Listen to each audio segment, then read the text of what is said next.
Hello, guys, and welcome to another episode of Let's Do Brunch with Zwi and Friends. Thank you so much for all the love that you've been showing on social media, all the comments, all the DMs. We see them and we appreciate them. So, yes, thank you so much. So, today is another exciting episode. Well, I don't know if I should call it exciting because of the topic that we are going to be discussing. But anyway, today, sitting with me and having brunch with me. We've already had brunch, by the way, in case you're wondering why there's no food here. But having brunch with me today is Kelebogile Ramokgopa. Kelebogile is a marketing academic. She's a YALI fellow. YALI stands for Young African Leaders Initiative. She's a UN Empower Women Global Champion for Change. She's a life coach. And she's also the founder of Secrets of Sisterhoods. We're going to put her social media handles at the end so that you can follow her and see what all this means and all the kind of work that she does. And welcome, Kelebogile. Thank you. It's nice to have you here. Nice to be with you on a Saturday. Finally. Day, finally. Yeah, we've been talking on Twitter and on WhatsApp for a while now. And yeah, this has been a long time coming. Yeah. But I'm excited that you're finally here. I'm blessed to be here. Thank you so much. Thank you. And so today we're talking about a very difficult topic, a very heavy topic. And I hope we brought a box of tissues. Or maybe not. We're strong enough. We're strong enough. It's reflections of our topic. Yeah. And I think we've gathered the strength and the stability now to be able to share our journeys. And to get to this point. Yes. Yeah.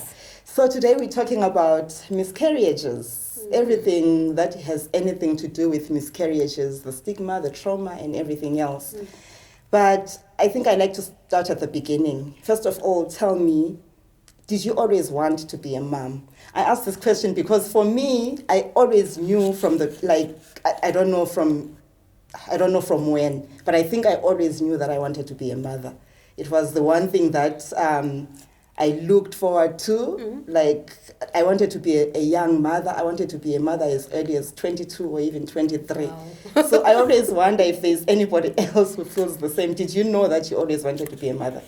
I've always wanted to be a mother, but later on in life, not, in the 20s. Yeah. And it happened in the 20s.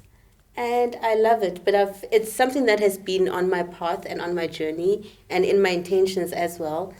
But it happened sooner than expected.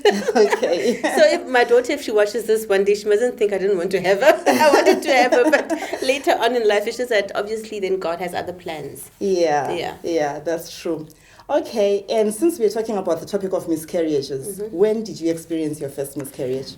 Okay, I experienced my first miscarriage. It was in 2015. Yes, actually July 2015, and I went through another one in December 2015. So they were like literally 6 months apart. Yeah. The first one was still quite early, and it happened very sporadically. I had just found out the week before, and it was like, wow, I'm actually pregnant. And then a week later, I miscarried in the shower, and it was just one of those, like, it happens. Yeah. And then me being me, then just made a couple of phone calls and then went to work, dropped my daughter off at school, went to work.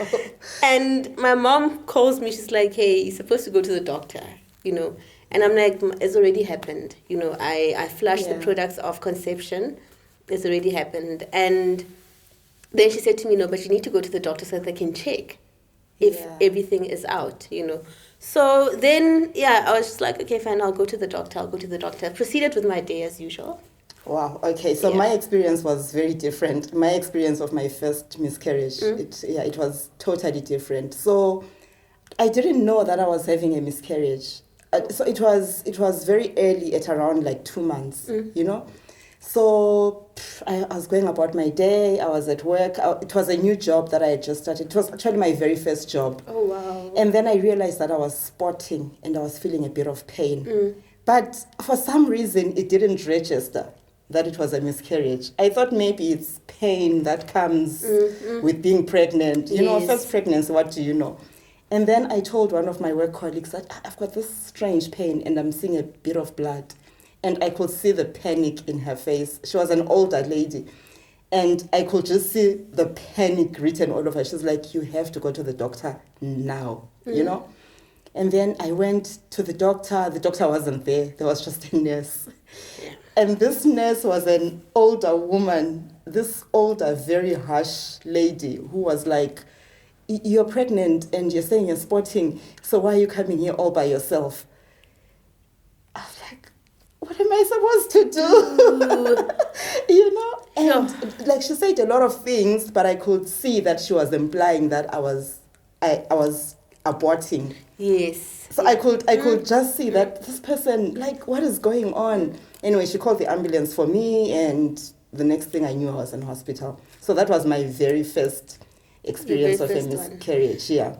Mine was, the first one was, it was traumatic, but the thing is, I think the way I went about it was in a very calm, like, okay, you know, it's happened, until I went to the doctor. I actually went to the clinic because my mom said, go to the clinic and find out. That's for me where the trauma began.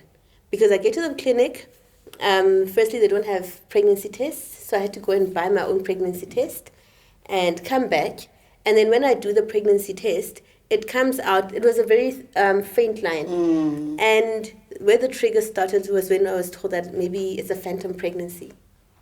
And I'm like, it is not a phantom pregnancy. I had confirmed I was pregnant, and I miscarried on the Wednesday. The product of conception came out of my body. I went through the pains, you know, the bleeding.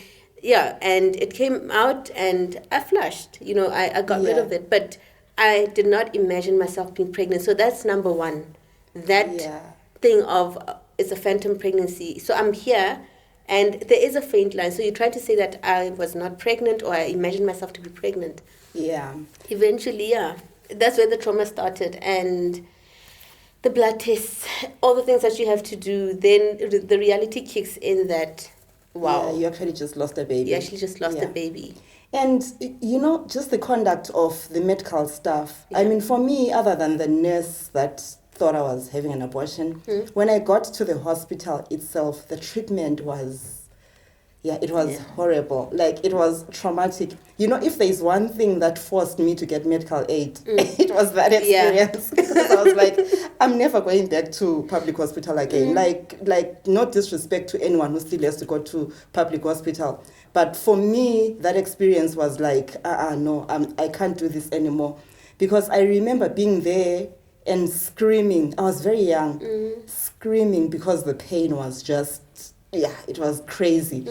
And the nurse is telling me to shut up. Like, hey, listen, like, just shut up. Your body is in pain. You're in pain. Why are you crying? Why are you screaming? There's nothing you can do. And then there was this young Asian doctor, and she examined me, and then she's like, she wasn't even talking to me. She was talking to the nurses. She's like, something, medical language, abortion. So I just heard that word, and I'm like, no, I didn't get an abortion, guys. Wow. Fine, it's okay to get an abortion. It's a matter of choice. But in this case, I did not get an abortion. I really wanted this baby. And then she snapped at me. She's like, no, that's just medical language. It just means a miscarriage. Wow. She was so cold. Wow. And I was like, is this how people are treated when they are going through something that is so traumatic? Yes, you know? And the thing is, I think for them, for the medical staff, they because they go through this on a day-to-day basis. They lose the element of empathy towards the people that are actually going through this physically.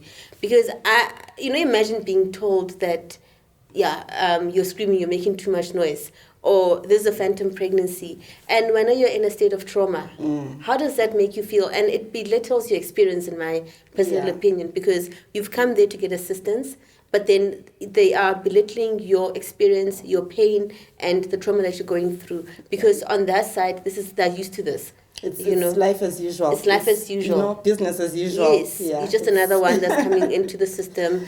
We're going to clean you out, and then what? Yeah. You go home and you recover. You know, the other thing that I remember afterwards, like after I had gone back home, is someone asking me, why were you hiding the pregnancy anyway? This wasn't my parent. This was just someone in the family who felt they had the right to ask me why I had been hiding the pregnancy anyway. And I'm thinking, surely as a family member, that's not how you should be reacting. So how was your experience with family members? With family, I was fortunate to have support from my mom and my sisters, because they, we women, so we could relate. So that's why my mom initially said, I'd go to the doctor, go and get yourself checked out. And then she was actually in town, and she said to me that if you need to go in for a DNC, I'm available, I'll stick around, So I just said to her, no, it's fine. But that first one, they were very supportive, because it was shocking to me, it was like, wow, I actually lost a baby, So they were very empathetical to me.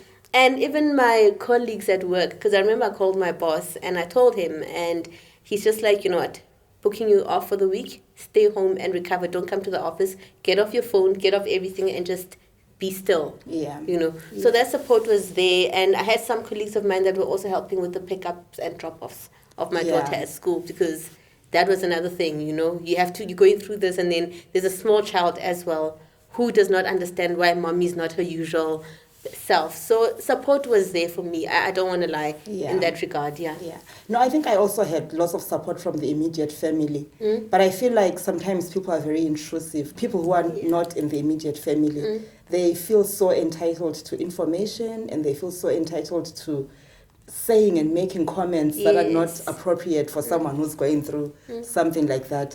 But I would also say that support from my immediate family was also very, like, it was there, even like from my father, who is, with men, usually it's like, men will maybe, hide their emotions and distant, be removed. But with him, he was not distant. He was actually very much supportive.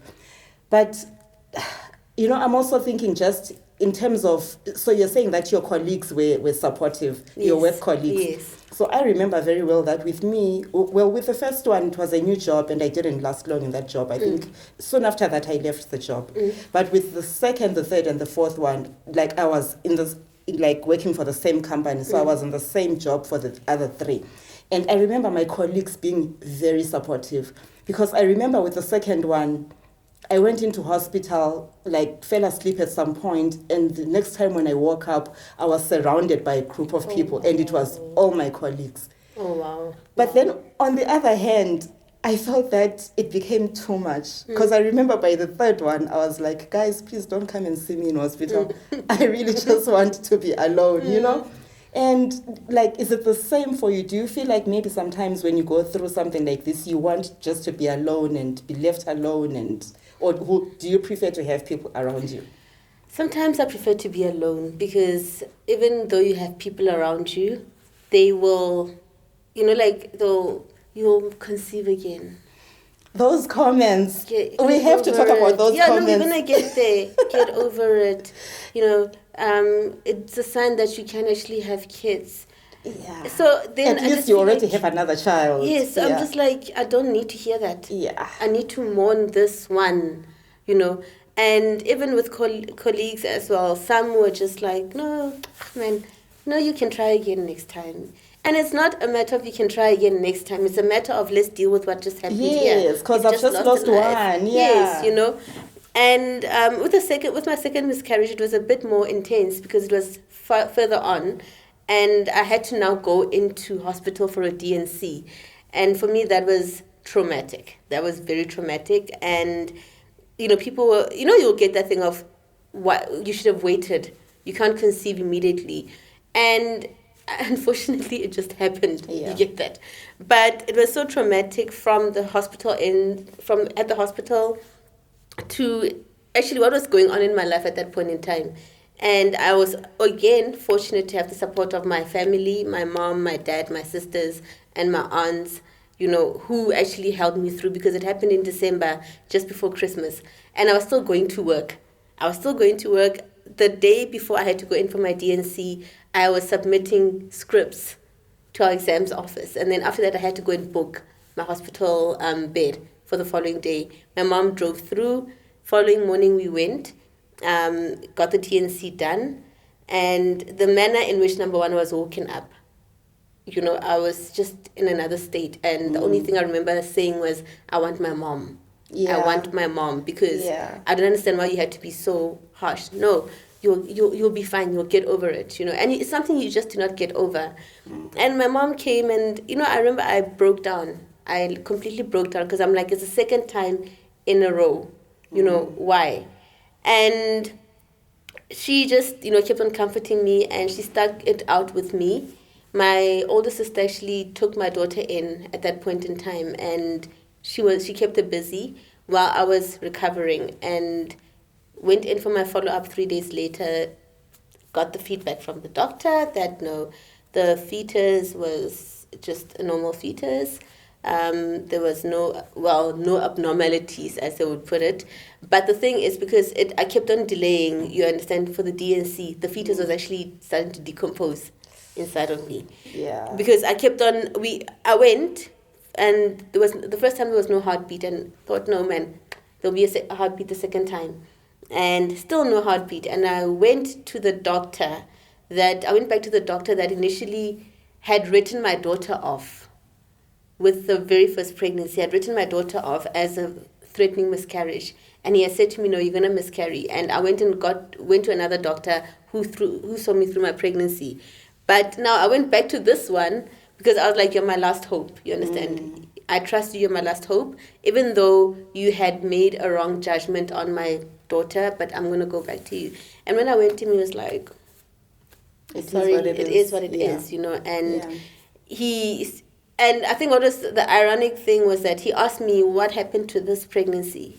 And I'm like, she's actually 3 years old now. And he felt so bad. And I'm like, no, it's okay. Yeah. I just needed that confirmation that, yes. Yeah. So all that time was delaying until the D&C, he did the D&C. And when the fetus came out, yes, it was starting to decompose, and... How many months was it? It was about 2 months going towards borderline 3, Yeah. And for me, it was just one of those, like, okay, it's another one done. But that second one shook me up. Yeah, for me, the second one also really shook me up. Because with the first one, I was told that, these things happen, usually at 2 months, like we can't even give you a reason for it. But now with the second one, I went all the way to 8 months. So this wasn't even a miscarriage anymore. This was now like a stillbirth. Oh my gosh. And then, so what's frustrating for me, what was frustrating then and even now when I think about it is I never really got to understand the why, because with the first one, they said, these things happen. Yeah. With the second one, it was probably maybe, your blood pressure was high. With the third one, it was, the umbilical cord was around. So like there was never one consistent reason that the doctors could deal with. And I think that makes it even more difficult because so many times we want to have a reason. We want to know why it happened. Yes. But sometimes the reasons are not... There are no reasons. They just don't make sense. They don't make sense. And you get told, because the common reason that I got given was that, no, there's usually abnormalities and this is nature's way of discarding a child that was going to struggle in life and everything. Nature has a way of working things out. And for me, still, it was not good enough because I want to know. And I did not have any high blood pressure. I did not have any issues with my body. But they used to attribute, because people would say to me, you're a hard worker, you're always working, you're always busy, you don't rest. And that's why these are happening, because you do not rest. Your body's always it's always busy. And I'm just like, but I know women that are working it doesn't make sense. Think of the women in the village who have to carry water, who have to go to the fields, who have to do this. And everything. And so it doesn't make sense. And it was frustrating because then eventually what I felt, I don't know if you got the same experience, where it was eventually blamed on you. Yes. Because it would be blamed on the fact that, like, for me, it was the fact that I'm always working, I'm always busy, I'm always this and that, I'm always this and that. And I'm like, okay, so you're holding me accountable for the loss of my pregnancies. Yeah. You blame nature and then you go and blame me. Yeah. Yeah. There's just no gray spaces, either black or white. And so I have to now feel guilty about the loss that I've just gone through. And then Mother Nature, where she's sitting, and God, where they're sitting, they also have to take the blame. Yeah. You start questioning so many things, because I remember questioning, like, did I really take my medication, my blood pressure medication, the way I was supposed to? Did I really spend too much time at work? You then go back and you start... doubting and you're yourself, like, questioning. maybe when I had the first pain, maybe then the baby was alive. If I had gone into the hospital at that moment when I felt the very first pain, maybe the baby would have been saved. So the guilt comes in so many layers. People don't realize that the more you keep on probing, the more you keep on blaming and discussing it and questioning, the person that's going through it feels victimized, because I've just gone through this and now you're giving me all these 1,000 reasons, and most of the reasons are because of me. You understand? So that guilt, it has a huge effect on you. And I went for counseling straight after it happened. The second one happened, and I had one session with the counselor, and he told me he just said, you know what, you're very strong and you need to learn to be vulnerable, because you're running so many things at the same time and everything, and you've gone through this miscarriage, you've gone through the first one, you have the curse of strength. That's what he said to me. And I'm just like, I'm here to deal with the trauma, not to be told that I've got the curse of strength. But he's like, you are strong. You are strong. And I hate that. I hate it when people say you are strong. Because like, you get tired of being strong, you know. Yeah. So he's like, no, you need to learn to be vulnerable. You need to learn to, you must mourn this. And I'm just like, okay. And also, if you're saying I'm strong, if I wasn't strong, then what did you expect? Do you want me to then spend all my days in bed? Like, what do you expect for me to show you that I'm actually not that strong, you know? So, because some of us don't easily crack, I guess, you know, it takes a lot to make some of us cry. So, because you don't cry, yes, you carry the anger, because miscarriages also leave you with a certain level of anger. You carry the guilt, you have to mourn each and every single stage, you know, but because you are able to dress up and look good and everything. And go to work as normal. It's like, I know, you are fine. Yeah, people are like, oh, you're very strong. So what do you want me to do to put my whole life on hold? Exactly. And I think people say all these things without realizing the impact. You know, it's the same as, you know, those comments of, no, you'll have another one. Or at least you can even get pregnant. We know people who can't even conceive. And I'm like, well, it doesn't matter. I still lost a baby. You know? You know, there's no at least about it. And I remember, because it happened in December, January, then counseling, then the baby shower invites are coming out. Like that. And I remember I asked my mom, do I go to these baby showers? Because, you know, it's still a very sensitive thing to me. And unfortunately, it was some of my best friends' baby showers. So I could not pitch. I had to be there. And that's where I realized, you know what, this thing has really affected me, because now it's baby talk, you know, this and that. And then people ask you, why are you a bit distant? And I'm just like, no, this is triggering something. No, man, get over it. We're so sorry. Oh my gosh, you're so strong. Now you're gonna have another. Let's move on. You know, having to go into a shop, actually receiving the invite of a baby shower, and then having to go into a shop and shop around for the baby shower. You know, and you're thinking, this could have been me. I should have been this far by now. I should be preparing for my baby's birth, you know, but instead I've lost my baby. And then you still have to smile and wave and be normal. I don't know what's better. Is it better for you to receive the invitation and, like, make a choice to attend or not to attend, or for you to not receive an invitation at all? Because I feel like if I don't get an invitation, I feel like maybe people are already having conversations about what I've gone through, and they are deciding on my behalf whether, like, deciding how I should mourn and how I should react. And so for me, it was always a difficult one, because I would imagine what other people are going through on my behalf. Like, what kind of conversations are they having? You know, when I'm not there, are they saying, should we include her in kids' birthday parties or not? You know, so it's a tricky one, because it's a delicate balance. You send me the invite, I usually honor my invites, you know, but then I'm just like, if I don't pitch, do not be surprised, because this is also not easy for me. I'm happy for you, but I also need to be true to myself about how I'm feeling. And some people would say, no, but just let it go, because, you know, you're not going to enjoy life. You're not going to enjoy other people's, you're not going to be able to celebrate everything because you're making it about you. And my thing is that I need to be true to my feelings. And it's not that I'm holding on to the pain. I'm acknowledging my pain and I'm working through my pain. Yes. So if I'm not ready to go to a baby shower, then don't force me. You should be understanding and empathetic towards me the same way I've acknowledged and received your invite and I'm happy for you. But understand my headspace as well. Because this is not something that you just wake up and snap out of. Yeah. Did you ever go through any superstitions? Because in my family, I was told... especially with the first and the second one, I was told not to cry. I was told that, that was the belief. Why not? Apparently, if you have a miscarriage and you cry, you're only inviting it to happen again. It did not make sense. I was like, so with the first one, I was kind of okay. But with the second one, I was like inconsolable. I had just gone crazy.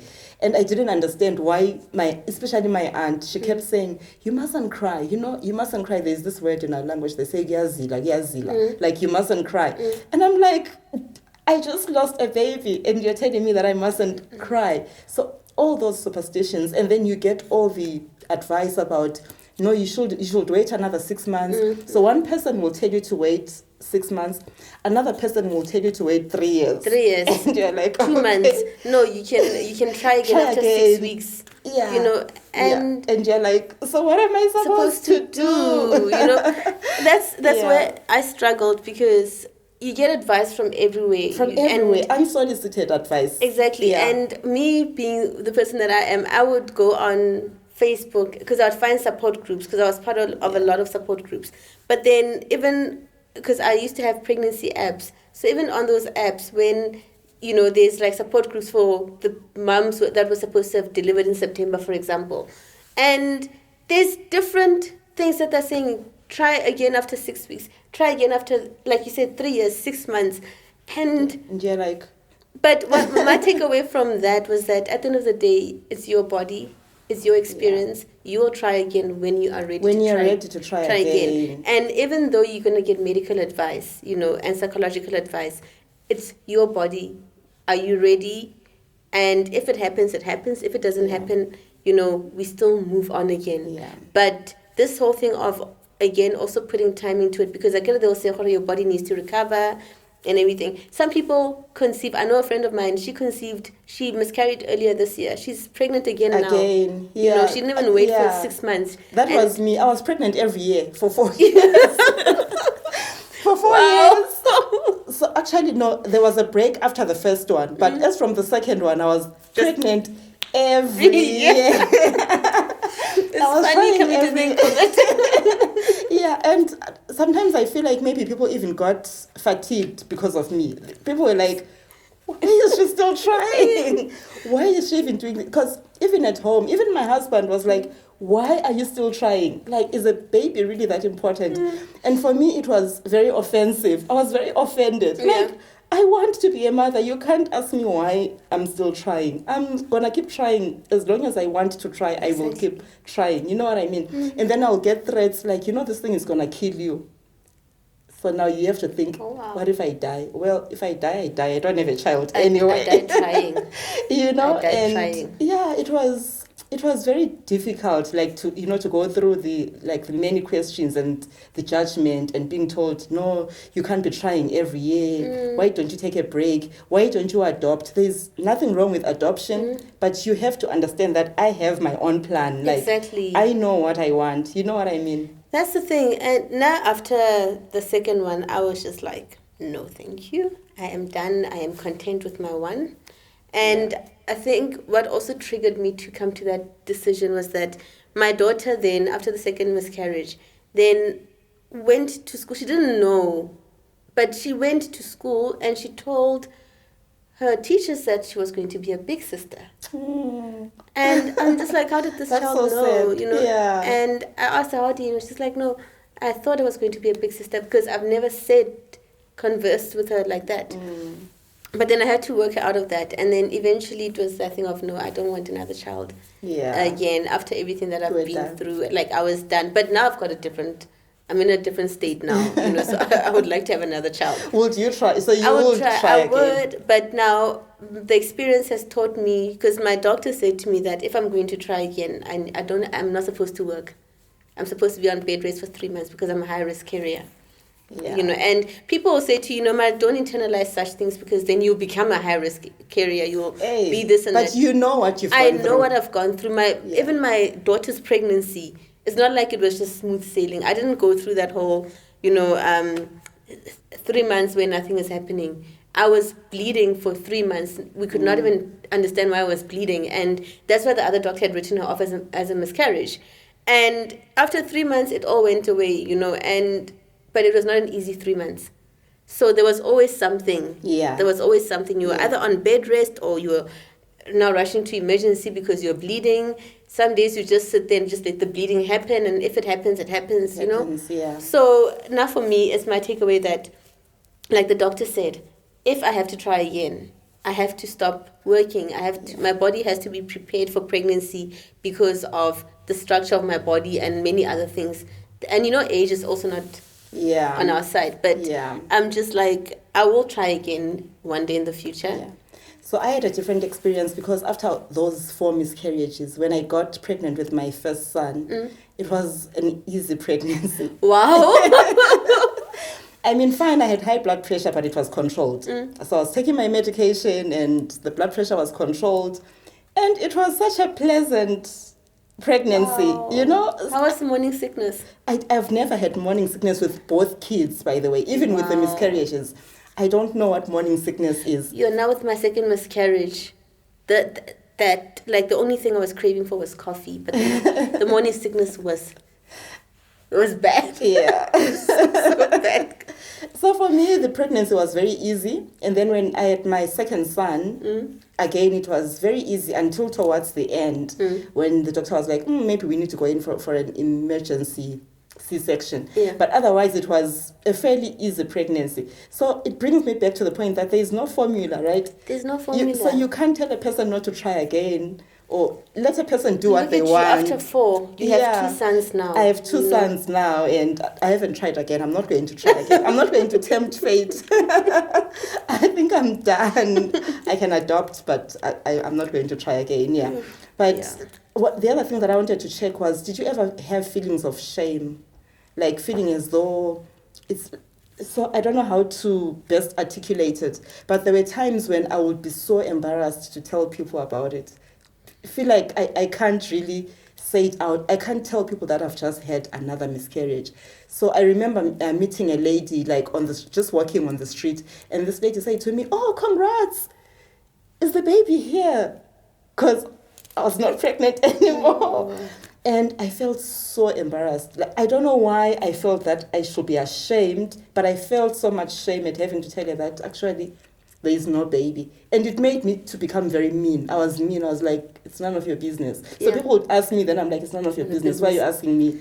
Which is so unlike me, because that's not who I am. But remember, that is part of the grieving. Because remember, there's like, I think 7 or 8 stages of grief. So you go through the guilt, you go through the shame. You go through the... and it's the denial. It's a never-ending cycle. Yeah. And I think the cycle becomes, at first it becomes big because you're going through the emotions and everything, and it becomes smaller and smaller with time. You understand, as you heal. Yeah. Now I didn't feel shame. The only thing I felt was the guilt and the anger. I was actually very angry. Why is this happening to me? I take very good care of myself. Why is this happening? And I think even the events that were happening to me at that point in time has actually also triggered more anger. So when people found out that, yes, I had my second miscarriage, it was just that the comments would piss me off, because I'm like, you have not been through it. You cannot relate. You are just imagining how it feels, but you don't know how it feels. So be sensitive towards me. The same way I'm sensitive towards the fact that you don't understand, you've never experienced this physically, understand my emotional state, and don't rush my healing. Yeah. And I think, I don't know how you feel about the anniversaries, because remember that you've got the, oh wow, I found out I was pregnant on this day, and then I was supposed to have given birth on this month and everything. So those were also very difficult for me because it was timing, like I remember the one was due in May, and just like, wow. Yeah. Wow, I could have been a mom to another I forgot one. about them after I got my first son. Yeah, well, now they are like all gone. But at that point in time when it's still so fresh, you like, remember. Yeah. And if you've got, like, I was keeping a diary of names and, the so scans and everything. Yeah, and then you go through it and you're like, oof, this is painful. Yeah. But, I laugh because I still keep the memories of carrying those two beautiful angels in me, because my daughter, I speak to my daughter about it now, so she's like, she asked me the other day, Mommy, why is your password for one of your devices Mama to Angels 2015? And I said to her, because I had two babies that were growing in my tummy, but they did not survive. Yeah. But they are now angels and they're looking down on us and taking care of us. So I carry them everywhere I go, because people tell you to forget about it. Life goes on. But it doesn't. It doesn't. Yeah. So I know that I carry them everywhere with me, and it's my way of healing as well, because I know that they are everywhere. Yeah. And talking about healing, so for the longest time I thought I had healed. I thought, now I'm definitely fine, especially after I'd had my two boys. I thought I was okay. I thought everything was fine. Then I started writing a blog about my experiences, my miscarriage experiences. And then I started getting messages, DMs, people asking me, how did you go through it? And people would give me their personal stories. And it became so much for me. And I realized that, what, I actually haven't healed. So do you think you ever totally heal? I think I'm healing. I don't think I've healed. Yeah, I think healing but not healed. Healing but not healed, because healing is not something that just happens overnight. Or it doesn't, it's, like I said, remember with the stages of grief, it's bigger at first and then it becomes smaller and smaller and smaller and smaller, because you'll always have the triggers, like with you, through your blog, through the messages that you were getting. Those messages served as triggers. Now when a friend tells me now that they're pregnant, or they're having a miscarriage, if they've miscarried, it still takes me back, because I'm like, I would not wish that upon anyone. So it still triggers some tears, but I always say to them, you know what, life does actually move on. You will see with time, especially when you start contextualizing everything. Once you are authentic to your feelings, life it becomes a bit easier, but it's not something that you just heal from, because there's people having babies, you're gonna fall pregnant, and it will still trigger some fear that what if I lose another pregnancy. When a friend tells you they're pregnant, what if that happens to them? So there's still those triggers, but like I said, I'm healing, but yet not healed. Not yet healed. Yes, I've accepted, I've made peace with it. Yes. But the pain will always still remain. The fear will always be there, and I don't know, it gets better with time, but it doesn't take away.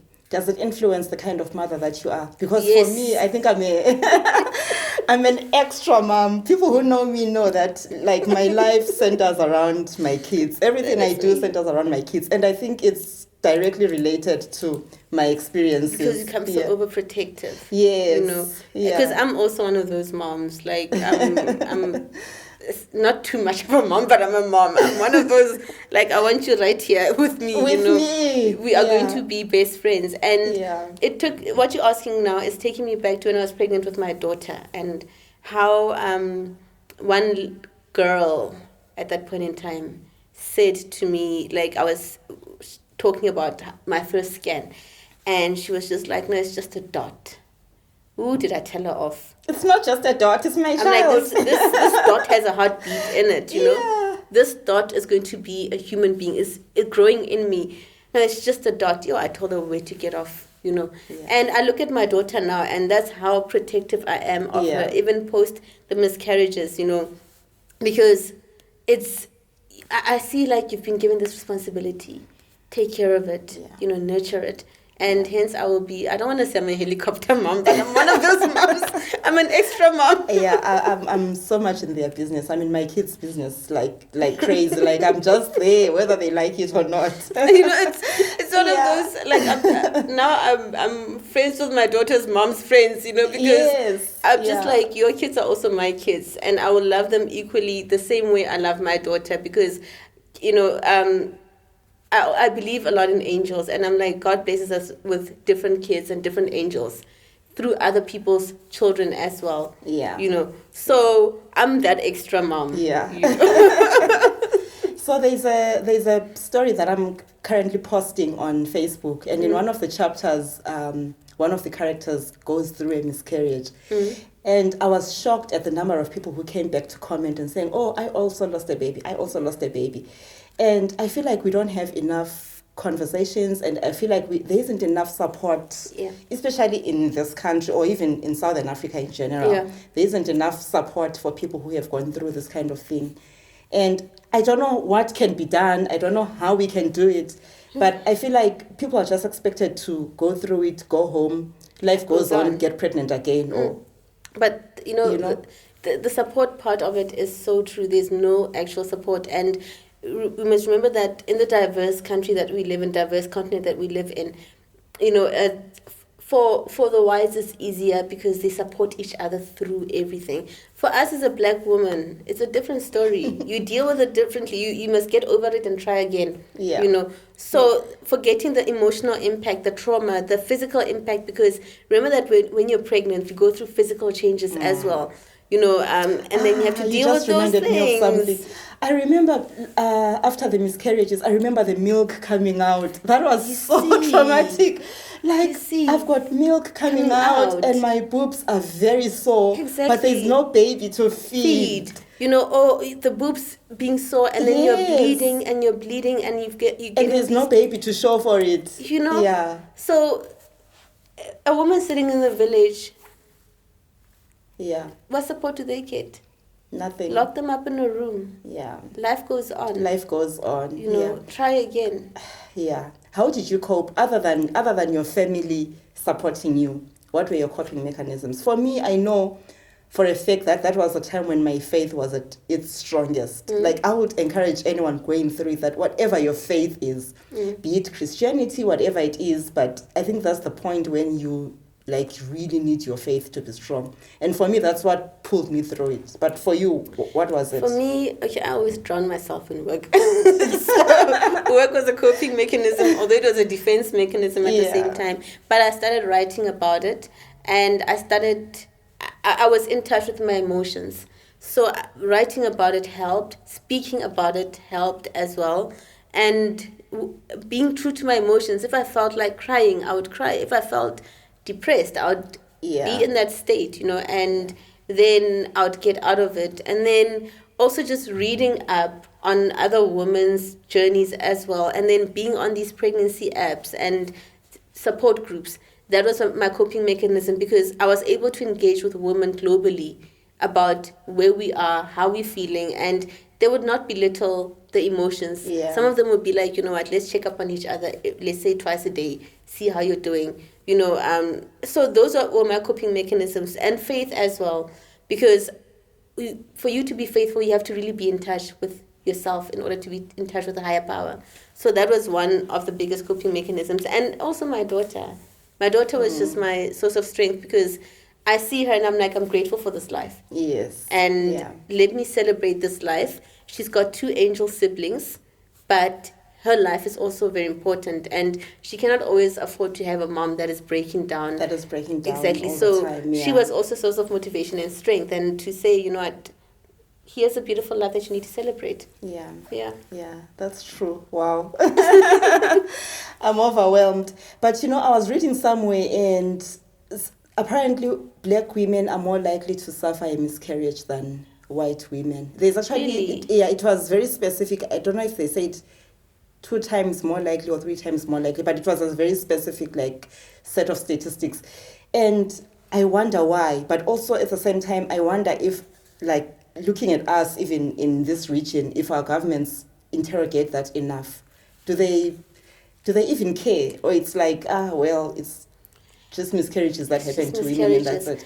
It's just miscarriages for them. And, female reproductive health in our country still needs to... It's not a priority, right? It's not a priority. Because the thing is, Nahana, you go to a clinic, you are pregnant, and then something goes wrong, they have to abort. Then it's that thing of you've had an abortion. You have a miscarriage. Sometimes they say you're aborting, you understand? So there's still that stigma, and they don't care, because then you go in, they check you, and then they give you the pill that you have to self-administer at times, which is another traumatic thing. And then they have to clean you out, and then you come back after 6 weeks or after whatever, then they tell you, they put you on a contraceptive sometimes, or they tell you try again. So it's not there. I just do not feel like we are getting enough support. There's enough support groups for us as women. And fortunately, because of the era that we're living in terms of social media, at least we are getting closer to giving each other support through social media, through seeing a post and thinking, I'm not the only one that actually went through this. Yeah. There's actually a tribe of other women that have gone through this. Yeah. So I think because we see all the injustices and everything around us, we need to also create that support. Because we've got friends that are health practitioners, we've got friends that have gone through it, we've got friends that are counselors and psychologists. So I think it's a matter of us also starting to build up a tribe Organizing of support. Organizing ourselves, because if we sit and expect the government, to give us that support, it's wishful thinking. It's wishful thinking, that's true. Yeah. If you were to speak to your friends then when you had the miscarriages, your friends or your family or people around you, what would you have wanted them to know at that time? Or in terms of how you felt, or in terms of how they were addressing you, what would you have wanted them to know? Okay, one thing I would say to them is that take a journey in my shoes. How would you have reacted? Yeah. How would you have reacted? And one thing that I always say, and I'm unapologetic about this, I'm like, you've never been through it. You don't know. Yeah. So put yourself in my shoes. Just try and put yourself in my shoes. Yeah. If you've had a child, imagine having that pregnancy, walking that journey of a pregnancy, and then you get told, no, there is no heartbeat anymore. How would that have made you feel? So that's one thing I'll say. And then the other thing that I would like them to know is, again, I acknowledge your feelings, from where you're coming from, but you also need to acknowledge my feelings. And you need to understand my feelings, because I'm the one that is walking through this. I appreciate the love and support and everything, but I am the one that is actually physically going through this. Yeah. Yeah. And you? For me, it will be mind your words. The things that you say, whether you're trying to be supportive or I don't know, whatever it is that you're trying to do, but mind your words. If you say to me things like you will have another one, or at least you can get pregnant, or at least you can even conceive, or whatever it is that you're saying, think about the impact of your words, because it's depressing. It can drive the person who is going through it to like a total state of depression. So I would say definitely mind your words. And I would definitely say to my mother, thank you. I'm so grateful for my mother, because she walked the whole journey with me, I remember during one of I can't remember whether it was the third or the fourth one, but I remember looking at her face, and from what I had seen during the day to what I saw that evening, she had aged like 1,000 years, because she was literally carrying the pain for me. So that's what I would definitely say. I would say thank you. I would say thank you to my mom and my sisters, and my aunt. My aunt is like my second mother. I would say thank you to them, because they, from a health point of view to an emotional point of view to even a nutritional point of view, they were there, and I remember how, with the second miscarriage, how they all came together. Literally, my aunt said, "You're coming to spend Christmas with us." And the whole family came together to just be there with me in that time of need, and it was quite something, and if I'm sleeping for a long time, because you sleep because you're depressed, tired as well. Your body is tired. They would come and they'll let me sleep, and then come and wake me up, come and sit with us, come and do this and that, if they see that you're not fine, okay, fine, they'll do something. But I'm so grateful for them. You know, even for the love and support from even close friends and colleagues as well. But I will always say, please understand that this is the best support that you can give, but please be sensitive about the manner in which you give your support, and the words that you say. Speak. Yeah. Wow. Thank you. Thank you for this conversation. This has been great. This has been healing for me as well. Like you said, we are still on the journey of healing. Yeah. So this has been amazing. I hope that we can continue to have more such conversations about anything that affects women. I mean, it's Let's Do Brunch, and it's Brunch for Women, you know, so I hope we can continue to have such conversations and support one another and find healing in the things that we have gone through as women, young, old, whatever age, you know. So thank you so much for being here. We're going to post we'll post her social media handles at the bottom of the channel. And for those who are listening via the podcast, iTunes and the like, we'll also post them on the podcast description. Then you can follow her and get to know all the work that she's doing. But thank you so much for watching, and thank you for those who are listening via podcast as well. And until the next episode, guys, have a great week. Stay safe. As I always say to the women, stay safe, and men, please behave. You don't have to beat women. You don't have to kill women. Thank you. Thank you.